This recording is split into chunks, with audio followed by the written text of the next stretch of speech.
जय मसीह की दोस्तों, आप सभी को फिर से और एक बार प्रभु यीशु मसीह के महान और पवित्र नाम में आप हर एक मसीह जनता को मैं स्वागत करता हूं। हर एक क्राइस्ट फॉलोअर को मैं वेलकम करता हूं। हर एक मसीह विश्वासी को इस वीडियो को सुनने, समझने के बाद लोगों तक फैलाने, शेयर करने मैं जरूर कहूंगा, क्योंकि ऐसे टॉपिक परमेश्वर की अगुवाई से मजबूती का साथ, खरी शिक्षाओं के साथ, वचन का संदर्भ में, वचन का कंटेक्स्ट जिसको कहते हैं उसके संदर्भ में हर प्रचार को मैं आप सभी के सामने रखने जा रख रहा हूं और रखते जाऊंगा। तो मैं समझता हूं ताकि मसीहत 21वीं सदी में मजबूती के साथ लोगों तक पहुंचे, सही तरीके से वचन का खुलासा लोगों के आत्मिक जीवन को मजबूत करे और जो गलत शिक्षा में है इस मजबूती सही शिक्षा का साथ परमेश्वर ने उसको वापस लाने पाए, मैं विनती करता हूं। इसी खातिर आज का जो टॉपिक है, study on 4 gospel, Matthew, Mark, Luke, John, Yeshu के 36वें चमत्कार पर अध्ययन। जी हां, यीशु के 36वें चमत्कार पर अध्ययन। 4 सुसमाचार की पुस्तक जो आप जानते हैं, 4 सुसमाचार की पुस्तक पर अध्ययन। मत्ती, मरकुस, लूका, यूहन्ना, जो कि आप लोग जानते हैं। मत्ती में 28 अध्याय है, मरकुस में 16 अध्याय है, लूका में 24 अध्याय है और यूहन्ना में 21 अध्याय है। तो ये टोटल 4 किताबों को आपके बीच में सिखाते वक्त मैंने इनको कम से कम 20 हिस्सों में बटा है। टोटल 20 हिस्सा में बटा है। पहला हिस्सा मैं बताते जाऊंगा एक एक कर को, ताकि इस वीडियो को जब तक आप कंटिन्यूअस आप देखते जाओगे सारी बातें आपके दिमाग में सेट हो जाएंगी।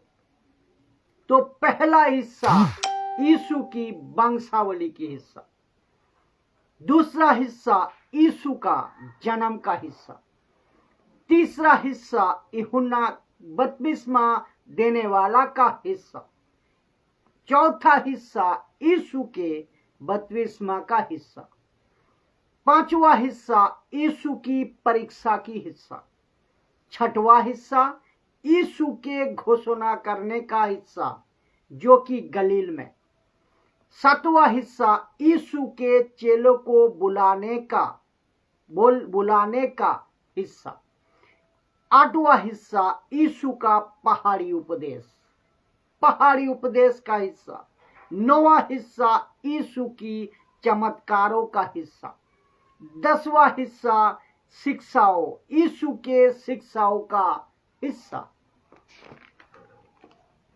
और 11 हिस्सा 12 चेले 70 चेले को भेजने का हिस्सा और 12 हिस्सा यीशु के दृष्टांतों का हिस्सा। उसके बाद यीशु के विरोध षड्यंत्र का हिस्सा, उसके बाद प्रभु भोज का हिस्सा, उसके बाद यीशु का दुख सहने का हिस्सा, उसके बाद यीशु का पुनरुत्थान का हिस्सा, उसके बाद यीशु का जी उठने का हिस्सा, उसके बाद दिखाई देने का हिस्सा और फिर उसके बाद उठा लिए जाने का हिस्सा। और अभी सिर्फ इतने हिस्से हैं, 20 हिस्से। अभी इस हिस्से से मैं सिर्फ एक ही हिस्से पर बात करूंगा, जो है 9वां वाला हिस्सा, यीशु के चमत्कारों का हिस्सा। और ऐसी बातें आपके बीच में रखूंगा। उम्मीद करता हूं मैं कि आपने कभी ऐसी बातें नहीं सुनी होगी, कभी नहीं सुना होगा। लेकिन जब आप इसको सुनेंगे, आपको बहुत सारी चीजें सीखने को मिलेगी। 9वां हिस्सा जो मैं रखने जा रहा हूं, यीशु के चमत्कार का हिस्सा। यीशु के चमत्कार को जिसको कहते हैं 36वां चमत्कार, 36 चमत्कार के पर अध्ययन इस 4 पुस्तकों से लिया गया है, मत्ती, मरकुस, लूका, यूहन्ना। अब प्रश्न उठता है, यीशु के 36वें चमत्कारों पर अध्ययन, जो कि 36 मिराकल ऑफ जीसस इनक्रोलॉजिकल ऑर्डर। इसका मतलब यीशु के 36वें चमत्कारों को क्रमानुसार अपने आपके सामने रखते हुए कुछ बातें को मैं हाईलाइट करूंगा। तो सबसे पहला लिखा है, याद रहे, जब आप 4 पुस्तकों को पढ़ते हैं तो आपको याद रखना होगा कि आपको 20 से 30 साल का बाद लिखी गई घटनाओं को आप पढ़ते हैं। ये आपको ध्यान में रखना है।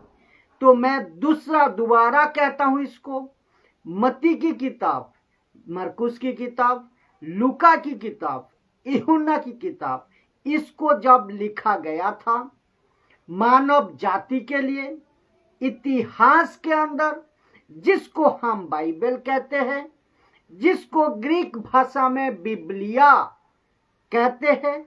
इसका बिबलिया का मतलब आप जानते हैं, बुक्स। जब इसको प्रेस किया गया था 6वीं सेंचुरी में, 6वीं सदी में, उसके बाद में, तो जब उसको पढ़ते हैं उस समय और उसके बाद में जब हम पढ़ते हैं, तब से लेकर, उस समय से लेकर अब तक आपके जब पढ़ते हैं, आप जो पढ़ते हैं, तो दिमाग में रखिएगा कि इसको लिखा गया था, जिसको आज आप पढ़ रहे हैं, जब वास्तव में घटना घटी थी, घटा था, तो घटनाओं को घटकर और पुस्तक में दर्ज होने से 20 से 30 साल लग गए। तो जब आप कोई भी घटना को पढ़ते हैं, तो मैं समझता हूं कि पढ़ते वक्त में आपके मन में बहुत सारे प्रश्न उठता है, क्वेश्चन आता है, ऐसा क्यों, ऐसा क्यों। याद रखिएगा, ये 4 कैमरा है, 4 कैमरा है, और जिसके चलते जिसको जैसा ठीक लगा उस वक्त में उन्होंने उसको रिकॉर्ड किया है, दर्ज किया है। मत्ती ने यहूदियों का हिसाब से, ध्यान देना, मत्ती ने यहूदियों का हिसाब से, मरकुस ने रोमांस के हिसाब से, लूका ने अन्य जातियों का हिसाब में, और यूहन्ना की किताब ने मानव जाति को पाप से कैसे छुड़ाए, परमेश्वर अपने बेटे को बलिदान किया, उसके रूप में यूहन्ना लिखता है। और जिसके चलते मैं समझता हूं कि जब हम 4 पुस्तकों को पढ़ते हैं, विशेष करके चमत्कारों को, तो याद रखिएगा आप लोग कि 20 से 30 साल बाद की लिखी गई घटनाओं को हम पढ़ते हैं। तो नाउ इसको हम समझेंगे। मात्र 3.5 साल की सेविकाई में ये हुआ। क्या हुआ सुनिए। यूहन्ना की किताब 2:5 कहता है कि और भी बहुत से काम है जो यीशु ने किए यदि वे एक एक करके लिखे जाते तो मैं समझता हूं कि पुस्तकें जो लिखी जाती वे जगत में ना समाती। साइंटिस्ट पागल हो जाता, पढ़ने के लिए माथा चकरा जाता, पढ़े लिखे लोग माथा चकरा जाएगा कि पानी पे जो चीज तैर नहीं सकती वो चल कैसे रही। मछली दिन में इतने तादाद में पकड़ी कैसी जाती है। और 5 रोटी 5,000 लोगों को कैसे खिला सकता है। जरूर वो जो पुरुष और स्त्री उनको भी अगर गिना है 5,000, अगर बच्चों को गिना जाए वो अलग से 20,000, अगर टोटल उनके हिसाब कर को हिसाब किया जाए तो बहुत लोग, 5,000 से भी ज्यादा। किसी पढ़े लिखे का माथा खराब हो जाएगा। ऐसे चमत्कार, ऐसी मिराकल्स मात्र 3.5 साल में। और जब बातों को मैं रख रहा हूं तो आपको समझना होगा कि वो यीशु है जिसने मात्र 3.5 साल में ये कर दिखाया। और जिसके चलते लिखा है कि इतने चमत्कार हुए, अगर एक एक कर को लिखे जाते तो पुस्तकें जो जगत में लिखी जाती है वो नहीं समाती। ये पहला एंगल हो गया। दूसरा एंगल, 3.5 साल की सेविकाई में यीशु जब सेविकाई कर रहे थे तो वो तरस से भरा हुआ, वो प्रेम से भरा हुआ, वो गली गली, गांव गांव, शहर शहर घूमता रहा। और जो जैसा मिला यीशु उसको ठीक करते चले गए। ये आपको समझना होगा मात्र 3.5 साल में। तो जिसके चलते ये शब्द लिखा था कि यीशु के 36वें चमत्कार, और ये 36वें चमत्कार को जब मैं स्टडी कर रहा था तो मुझे पता चला कि यीशु का पहला चमत्कार क्या है। यीशु का पहला चमत्कार पानी का दाखरस बनाना। पहला चमत्कार है पानी का दाखरस बनाना। दूसरा चमत्कार क्या है? राज कर्मचारियों के पुत्र को चंगा करना। तीसरा, आराधनालय में मनुष्यों के अंदर से दुष्ट आत्मा को निकालना। चौथा, पतरस की सास को चंगाई देना। पांचवा, कई लोगों को एक साथ चंगाई देना। छठवा, कई तादाद में मछलियों को पकड़कर दिखाना। कोड़ियों को चंगाई देना। सूबेदार को विश्वास दिलाना। लकेब के रोगी को चंगा करना। सूखे हुए हाथ वाले मनुष्यों को चंगाई करना। नाइन गांव के विधवा और उसके बेटा को ठीक करना।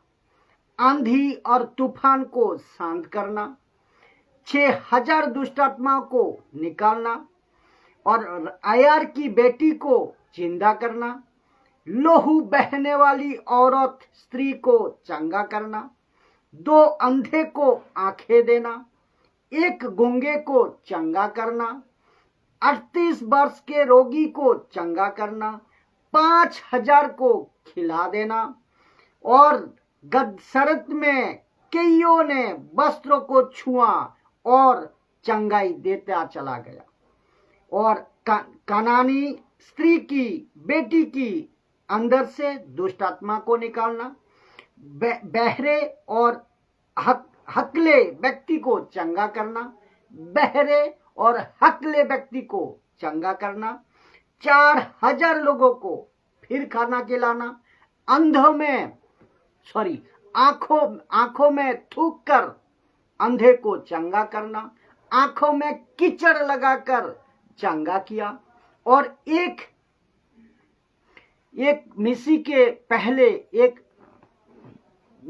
लड़के को, एक मिस्त्री के लड़के को चंगाई देना, ये मछली के मुंह से सिक्का को निकालना, और गूंगी दुष्ट आत्मा को निकालना, और कोड़े स्त्री को चंगा करना, जलंधर के रोग को चंगा करना, 10 कोड़ियों को एक साथ चंगा किया गया, लाजर को जिंदा किया, फिर प्रतिमाई को चंगा किया गया।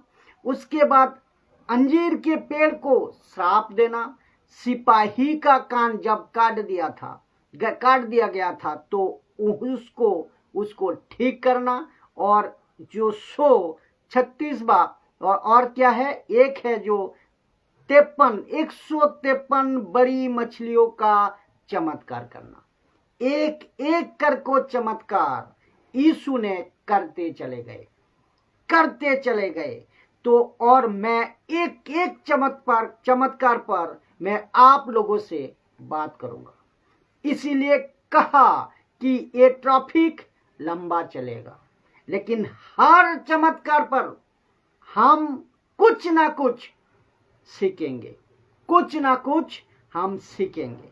यीशु ने कई चमत्कार किए, और यीशु के और भी कई चमत्कार है जो लिखे नहीं गए हैं, क्योंकि लिखा है यूहन्ना की किताब 20 अध्याय 30 से 31 में, यीशु ने और भी बहुत चिन्ह चमत्कार चेलों के सामने दिखाए जो इस पुस्तक में लिखे नहीं गए, परंतु ये इसीलिए गए हैं लिखे कि तुम विश्वास करो कि यीशु ही परमेश्वर का पुत्र मसीहा है, और विश्वास करके उसके नाम से जीवन पाओ। और ये वचन आपको बता चुका हूं, यूहन्ना की किताब 21 का 25। और भी बहुत से काम है जो यीशु ने किए, यदि वे एक एक करके लिखे जाते तो मैं समझता हूं कि पुस्तकें जो लिखी जाती है वे जगत में भी ना समाती। नाउ दोस्तों, यीशु के 36वें चमत्कार क्यों? अभी यहां से मैं आपको डीप में जाऊंगा। नाउ यीशु के 36वें चमत्कार ही क्यों? प्रश्न है, क्वेश्चन मार्क है, बहुत ध्यान से सुनना, मजा आएगा। यीशु के 36वें चमत्कार ही क्यों? तो आप जानते हैं कि परमेश्वर का सब नंबर में से विशेष करके 2 नंबर है, आप अलग अलग बहुत पसंद है परमेश्वर को, या बहुत बार हम बाइबल में पढ़ते हैं। एक नंबर है 3, दूसरा नंबर है 12। अगर 3 को 12 से मल्टीप्लाई करे, यानी कि गुना करे, तो आपको पता है आंकड़ा क्या होगा? 36। अब आप सोचिए, 3 ये जो नंबर है, पिता, पुत्र, पवित्र आत्मा,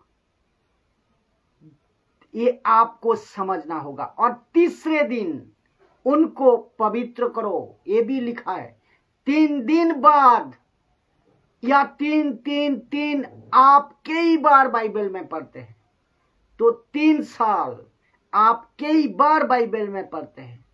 30 नंबर आप कई बार बाइबल में पढ़ते हैं।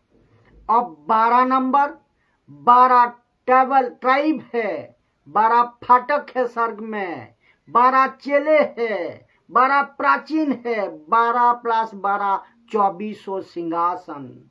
ये जो शब्द है वो 3 और 12, इसको अगर गुना करोगे तो 36 होता है। आप सोच को देखिए, इसका मतलब कि परमेश्वर कितना सटीक, कितना पर्टिकुलर, कितना एक्यूरेट हर चीजों में, ये आपको यहां से पता चलता। ये अपने आप को सिद्ध करता है परमेश्वर कितना एक्यूरेट, परफेक्ट रखता है परमेश्वर। और जिसके चलते रिकॉर्ड किया गया है कि और किसी ने भी बाहर में प्रचार भी किया है। 36 बार चमत्कार नहीं कहता है, 37 चमत्कार है। बोला वो कौन सा? वो कहता है कि पानी में चलना। मैंने बोला ऑफ कोर्स वो चमत्कार है, लेकिन यीशु के लिए वो चमत्कार नहीं है, क्योंकि वो परमेश्वर है। अगर हम कहेंगे परमेश्वर पानी पे नहीं चल सकता, अगर चलता है तो वो चमत्कार है, तो वो परमेश्वर कैसे हुआ? बात को समझना है। तो परमेश्वर पानी पे चल सकता है, परमेश्वर बातें कर सकता है, परमेश्वर आकाश से बातें कर सकता है। उसको चमत्कार में नहीं गिन सकते, क्योंकि वो उसके नेचर में है, वो उसके स्वभाव में है। इसीलिए 36वें चमत्कार गिना गया।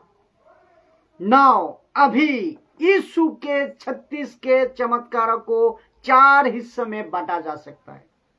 पहला हिस्सा प्रकृति की चमत्कार, यानी कि नेचर मिरेकल, जिसमें आता है तूफानों को शांत करना, पेड़ों को श्राप देना, मछलियों को पकड़ना।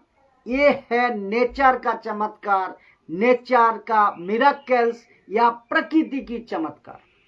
दूसरा शारीरिक चमत्कार, फिजिकल मिरेकल, अंधे को, नेंगड़े को, कोड़ियों को, लकबे को, बहरे को, गूंगे को और कोड़ियों को ठीक करना। ये है आपका दूसरा फिजिकल मिरेकल, शारीरिक चमत्कार। तीसरा दुष्ट आत्माओं को निकालना। चौथा मुर्दे को जिंदा करना। ये 4 हिस्सों में बांटा जा सकता है। यीशु के 36 के चमत्कार के आप 4 हिस्सों में बांट सकते हैं। और ये 4 के बाद दूसरा 5वां हिस्सा आपको नहीं मिलेगा। क्या अद्भुत है! और इतना कुछ हम इसमें से सीखते हैं। क्या कभी ये 4 किताबों को ऐसे एंगल से आप पढ़े थे या समझे थे, जो आज आपको समझना होगा, पढ़ना होगा, बहुत मजा आएगा। तो आप प्रश्न उठता है, यीशु ने इतने चमत्कार क्यों किया? ये प्रश्न उठता है। अभी कुछ लोग भी, कुछ लोगों का जो मिनिस्ट्री है ना, मैं आपको भी बता दूं, इसको समझना है। आपको याद होगा यीशु मसीह ने अपने चेलों को पूछा, मत्ती की किताब 16:13, यीशु ने पूछा, अरे यार ये लोगों को बताओ, ये लोग मेरे बारे में क्या कहते हैं? ये लोग मेरे बारे में क्या कहते हैं? लोग मुझे क्या कहते हैं? चेलों ने कहा, प्रभु कोई तो आपको जॉन द बैप्टिस्ट कहता है, कोई तो आपको एलिया कहते हैं, कोई तो आपको यिर्मयाह कहते हैं, कोई तो आपको प्रॉफिट में से कोई एक कहते हैं, एक जॉन कहते हैं। 4 कैटेगरी यीशु का माथा चकरा गया होगा। अरे बाप रे, मैं यहां काम कर रहा हूं, लोगों को ठीक कर रहा हूं, ये लोगों ने मुझे 4 हिस्सों में बांट दिया। तब यीशु ने पीटर को पूछा कि पीटर, तू बता क्या कहता है लोग मेरे बारे में। तो शुक्र है कि परमेश्वर की आत्मा ने पीटर के जवान पे एक शब्द डाला कि तू मसीहा है, तू मसीहा है, क्रिस्तुस मसीहा है, परमेश्वर का अभिषेकित मसीहा। वैसे ही आज बहुत सारे लोगों ने यीशु की 4 किताबों को, कुछ बातों को उठाया, कुछ वचनों को उठाया, कुछ टुकड़े को उठाया और उसको मिनिस्ट्री बना दी, उसको मिरेकल मिनिस्ट्री नाम दे दी, ब्लेसिंग मिनिस्ट्री नाम दी, मोटिवेशनल मिनिस्ट्री और ना जाने क्या क्या। और जो असली मकसद था उसको नहीं पकड़ा और ऊपर से चीजों को उठा लिया और मिनिस्ट्री घोषित कर दी।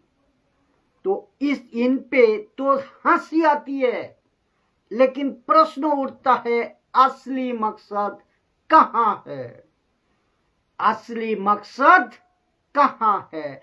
तो यीशु के इतने चमत्कार क्यों?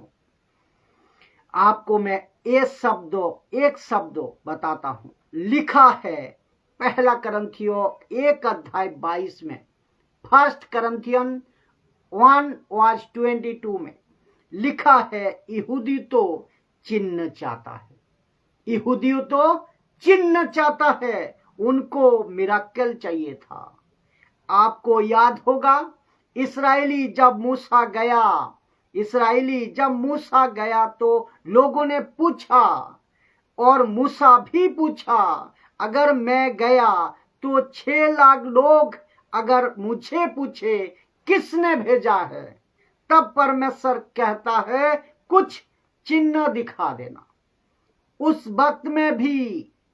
वक्त से अभी तक और यीशु तक भी, उस वक्त से अभी तक और यीशु तक भी यही सिलसिला चल रहा है, यही एक्टिविटी चल रहा है। जहां चमत्कार वही नमस्कार, ये वाला चक्कर चल रहा है भैया। और जिसके चलते होगा क्या कि जब तक कोई चिन्ह ना देखे उनको यकीन नहीं होता। तो पौलुस कहता है, यहूदी यानी कि जूइश तो चिन्ह चाहता है, उसको चिन्ह चाहिए, उनको मिरेकल चाहिए। और कुछ वचन आपके बीच में मैं रखता हूं। मत्ती की किताब 8:16-17। जब संध्या हुई तब वे उसके पास बहुत से लोगों को लाए जिनमें दुष्ट आत्मा थी, और उसने उन आत्माओं को अपने वचन से निकाल दिया। किससे? ध्यान देना, वचन से निकाल दिया, और सब बीमारियों को चंगा किया। ताकि जो वचन, ये है पर्पस, जो वचन मैं रख रहा हूं, जो वचन मिरेकल चमत्कार का जो वचन, ताकि ये जो वचन यशायाह भविष्यवक्ता के द्वारा कहा गया था वो पूरा हो। क्योंकि उसने आप हमारी दुर्बलता को, उसमें लिखा है कि उसने आप हमारी दुर्बलताओं को ले लिया और हमारी बीमारियों को उठा लिया। इसको कहते हैं पर्पस था।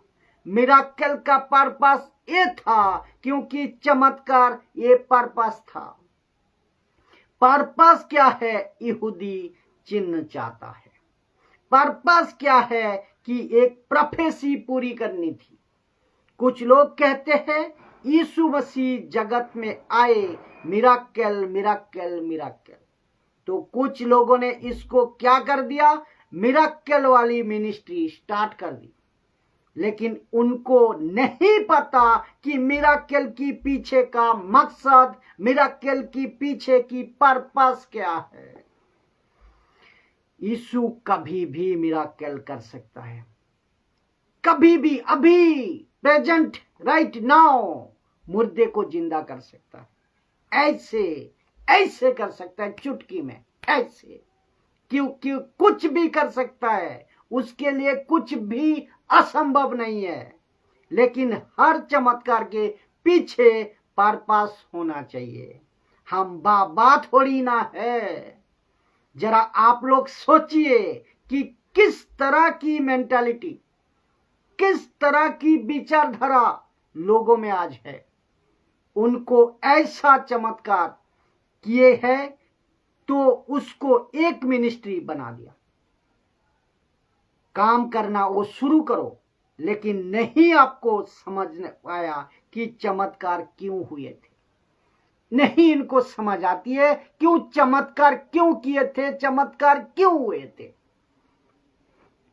इसको सुनिए दोस्तों, यूहन्ना की किताब 10:37 कहता है, यदि मैं अपने पिता के काम नहीं करता तो मेरी प्रतीति ना करो। वचन यूहन्ना 10:38 कहता है, यदि मैं करता हूं तो चाहे मेरी प्रतीति ना भी करो, परंतु उन कामों की तो प्रतीति करो, ताकि तुम जानो और समझो कि पिता मुझ में है और मैं पिता में हूं। तो यीशु कहता है, चमत्कार को देखो, मुझ पर विश्वास करो। ये उस वक्त के लिए था। मैं चमत्कार के खिलाफ नहीं हूं। अगर अभी यीशु को मेरे हाथ से कोई मुर्दे को जिंदा करना है तो उनको करने दीजिए। आपको आपके हाथ से अगर कोई किसी को ठीक करना चाहता है प्रभु, तो उसको करने दीजिए, मुझे उससे कोई दिक्कत नहीं है। लेकिन यीशु के चमत्कार को, आपको चमत्कार को मिनिस्ट्री का जरिया बनाना कैसे हो सकती है कि देखो ऐसा हुआ था, अभी भी होगा। ये नहीं होगा, क्योंकि कोई भी चमत्कार, कोई भी आशीष परमेश्वर के मर्जी के बगैर नहीं होता है। तालियों का साथ प्रभु का धन्यवाद करें। ये पर्पस है। नाउ इसको सुनिए, ये यीशु का स्टेटमेंट है। कौन सा? यूहन्ना 4:48, जॉन 4:48। यीशु ने उससे कहा, जब तक तुम चिन्हों और अद्भुत काम ना देखोगे तब तक कदापि विश्वास ना करोगे। तो सीधी लिखा है कि नहीं? यीशु कहता है कि मुसीबत ये आ गई है कि जब तक तुम्हारे बीच में कोई चमत्कार ना हो तब तक तुम विश्वास नहीं करोगे। लेकिन आपको बता दूं कि आज हमें चमत्कार की जरूरत नहीं है, क्योंकि जिंदगी चमत्कार से नहीं बदलता, जिंदगी वचन से बदलता है, ना कि चमत्कार से। कि वचन जिंदगी बदलता है, ना कि चमत्कार। चमत्कार होते रहेंगे, आशीष से आश्चर्यक्रम होते रहेंगे। एक एग्जाम्पल देता हूं, आपका कैंसर ठीक हो गया, आपका बीमारी ठीक हो गया, लेकिन जीवन नहीं बचा तो मतलब क्या?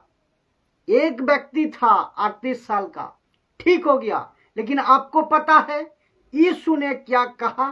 तू ठीक तो हो गया, लेकिन फिर से पाप नहीं करना।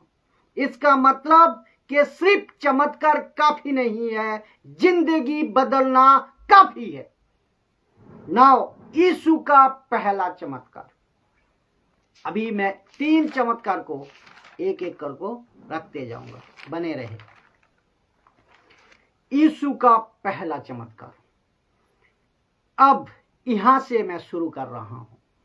यीशु का पहला चमत्कार आपके बीच में रख रहा हूं। पहला चमत्कार क्या है? पानी से दाखरस बनाना। यूहन्ना की किताब 2:1-11। तब मैं ये टर्निंग वाटर इनटू विन, पानी से दाखरस बनाना, पहला चमत्कार। वचन 11 को मैं पढ़ रहा हूं।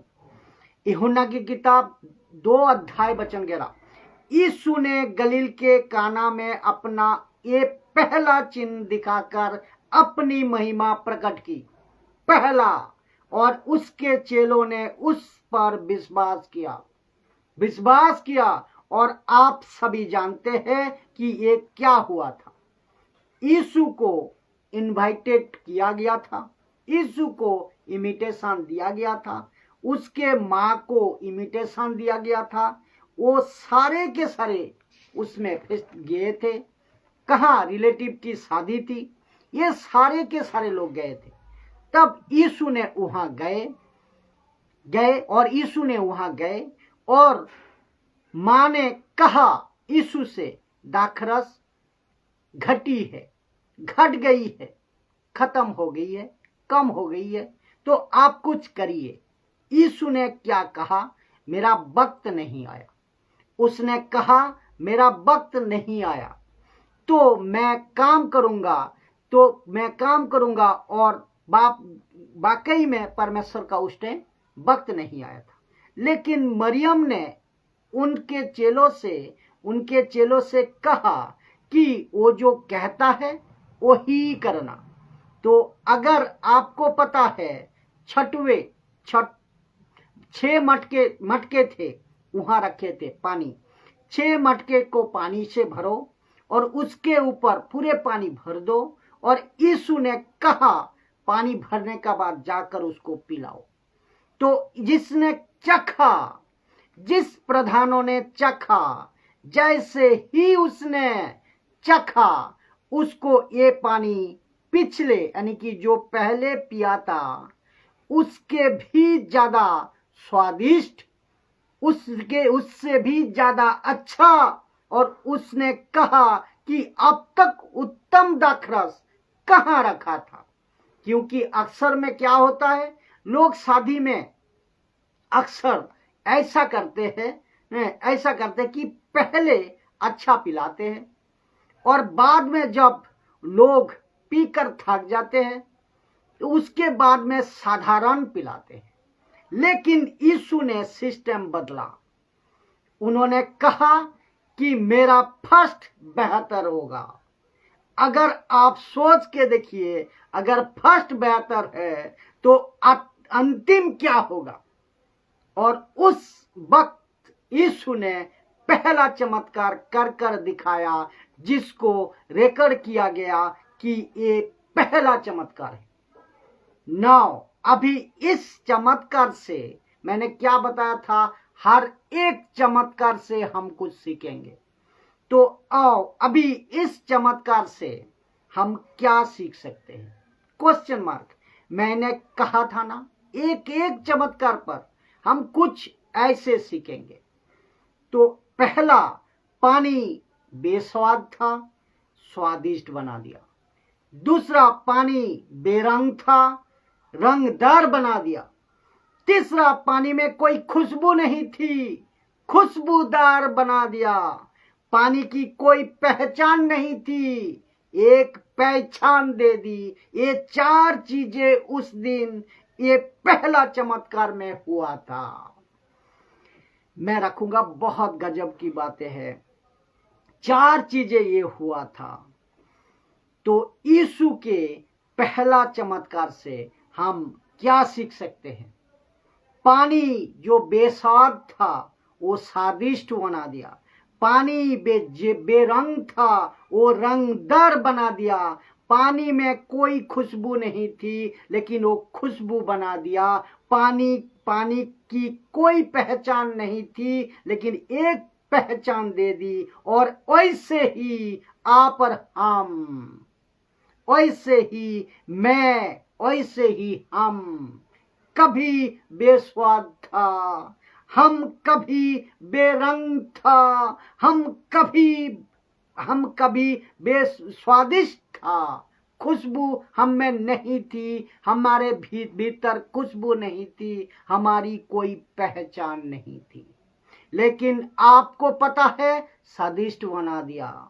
लेकिन आपको पता है बेरंग था, वो रंगदार बना दिया। खुशबू नहीं थी, वो खुशबूदार बना दिया। मेरी पहचान नहीं थी, आपकी पहचान नहीं थी, वो एक पहचान दे दिया। क्या अद्भुत है, क्या गजब है। तालियों का साथ प्रभु का धन्यवाद करें, प्रभु की महिमा करें, प्रभु को धन्यवाद करें। जो परमेश्वर इस तरीके से जिंदगी को बदलता है, मनुष्यों का जिंदगी को बदलता है। उस वक्त यीशु ने जो घटना की, वो उस वक्त लोगों के लिए पानी से दाखरस बना गया। ये हो सकता है कि, लेकिन यहां पर अभी जो देख रहे हो वो जिंदगियां बदल रहा है।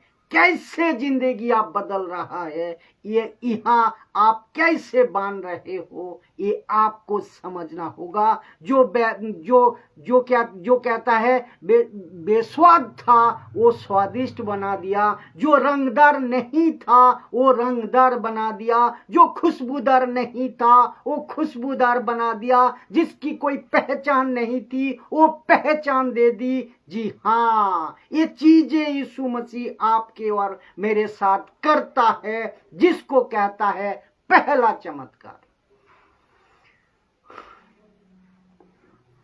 Thank you Jesus. नाउ दूसरा चमत्कार, राजमिस्त्रियों के पुत्रों को चंगा करना। मैं वापस कहता हूं, हम एक एक चमत्कार पे बहुत कुछ सीखेंगे।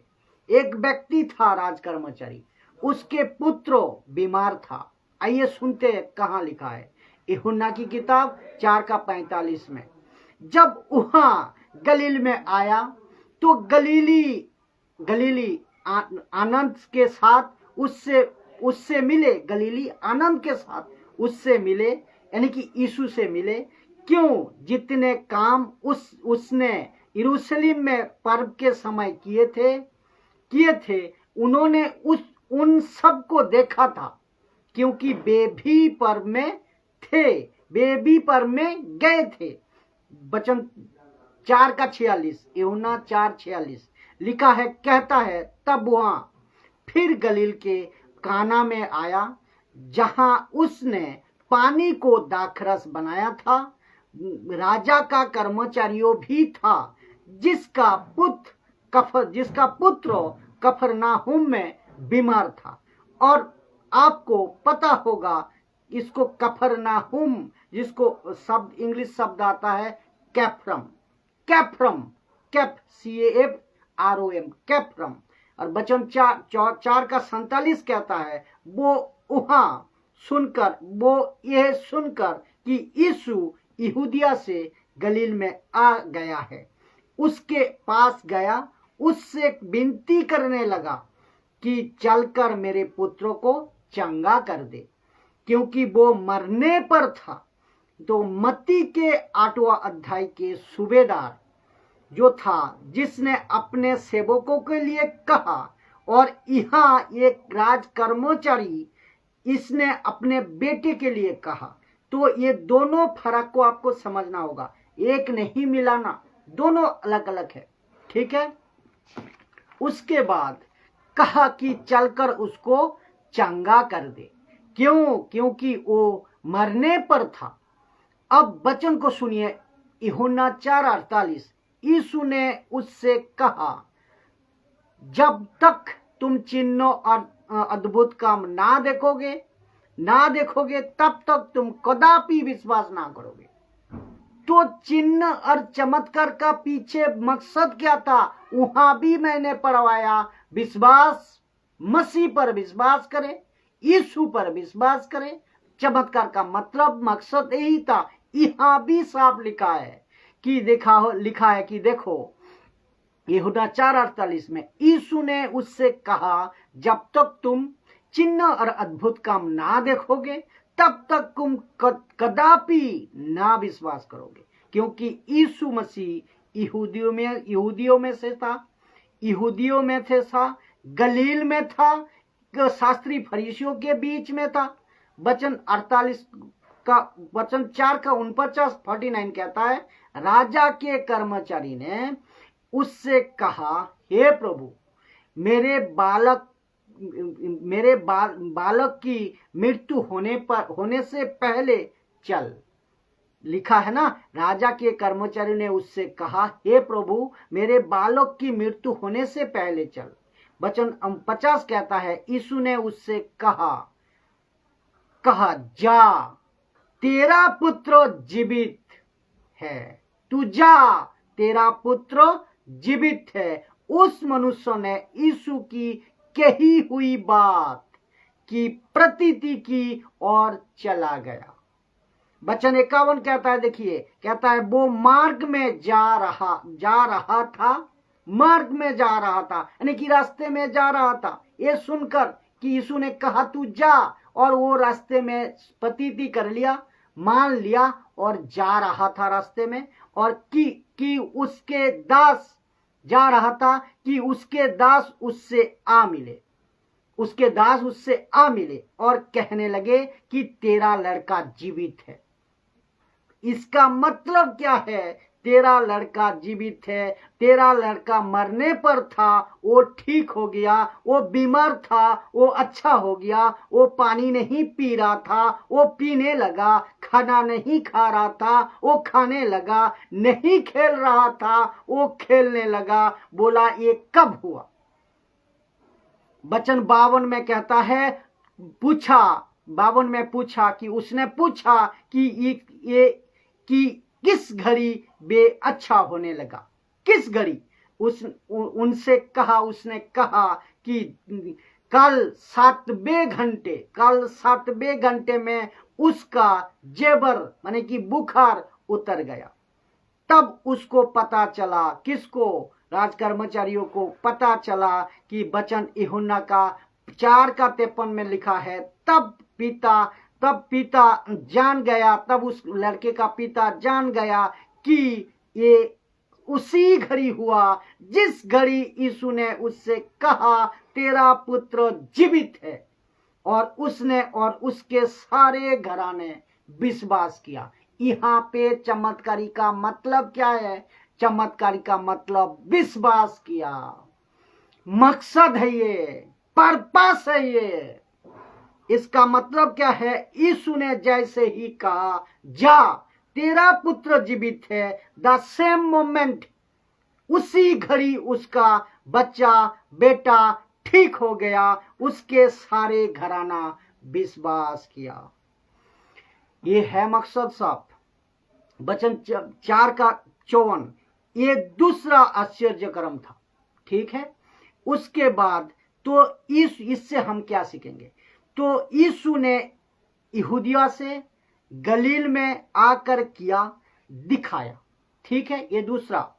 अब आप इससे हम क्या सीख सकते हैं? दूसरा चमत्कार से हम क्या सीख सकते हैं? इस कर्मचारियों से, चमत्कार से आप क्या सीख सकते हैं? आपके बीच में मैं रखने जा रहा हूं,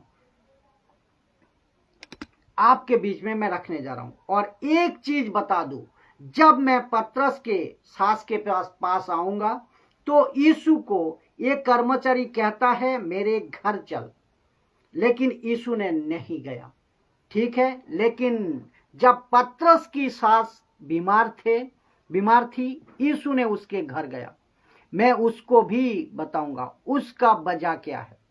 तो इससे क्या सीख सकते हैं भाई साहब? इससे हम ये सीख सकते हैं कि हमें भरोसा रखना है, हमें भरोसा रखना है तब जबकि कुछ नहीं दिख रहा है। कब? जब कुछ नहीं दिख रहा है। जो फिर से मैं कहता हूं कि हमें भरोसा रखना है।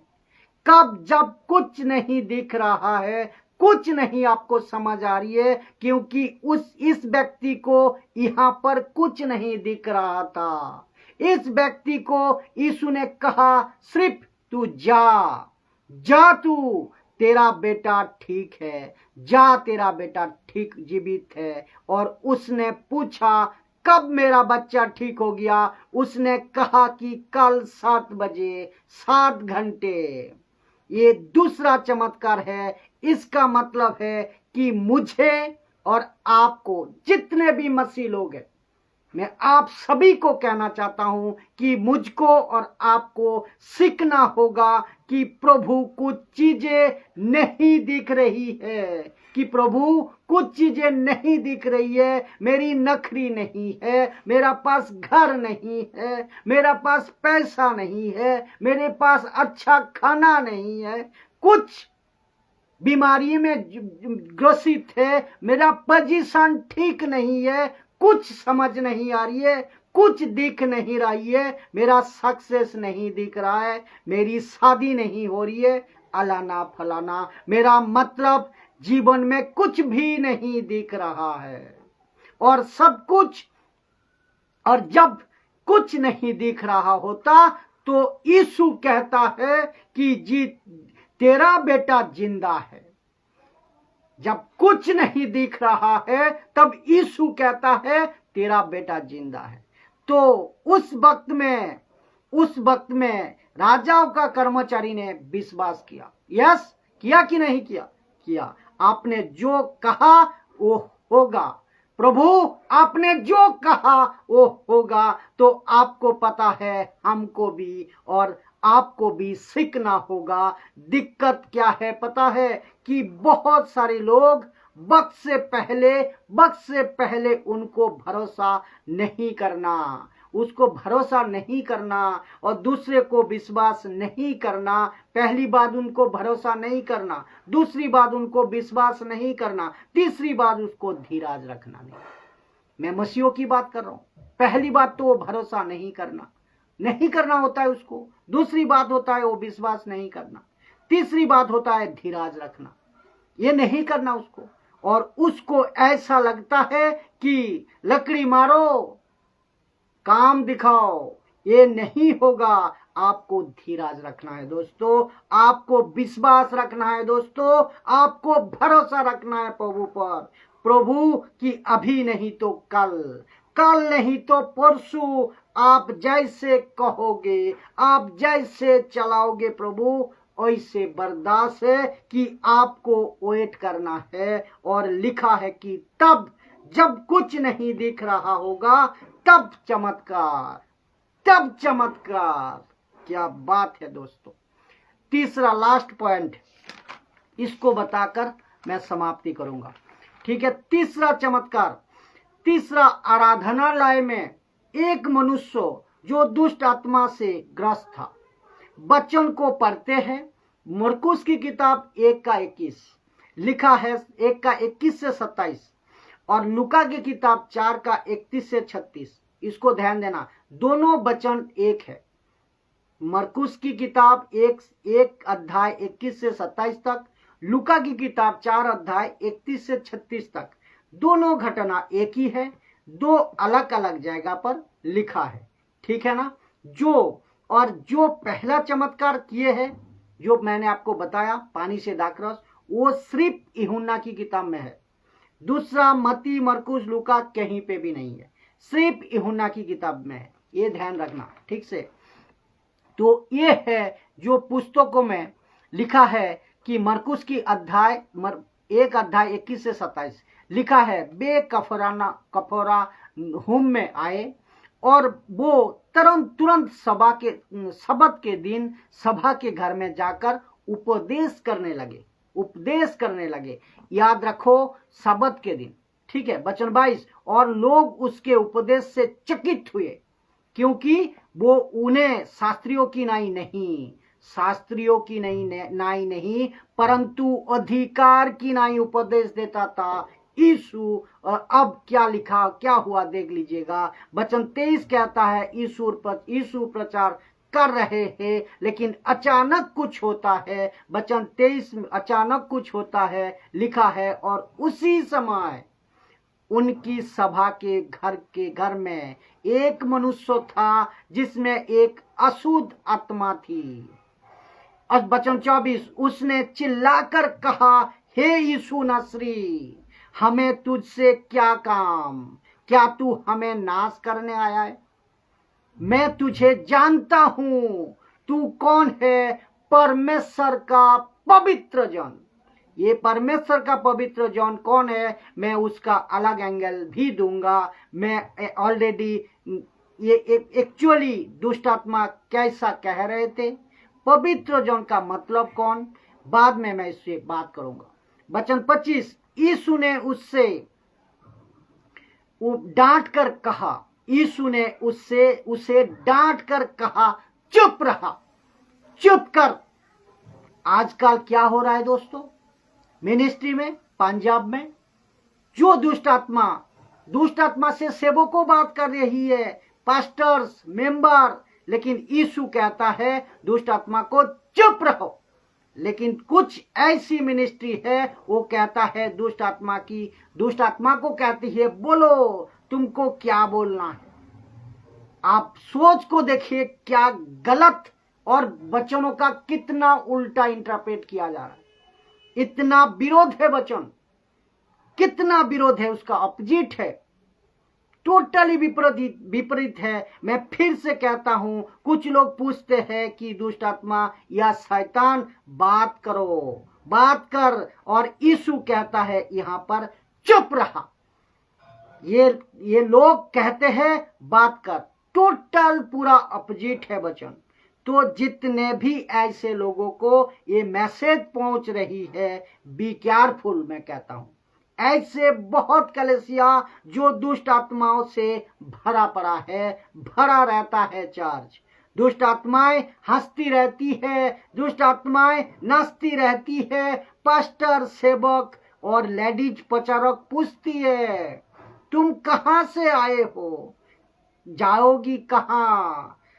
तू चल, मैं आती है क्या? ऐसे वाली हरकत, और ना जाने क्या क्या करते करते ये सब चीज होती है आज।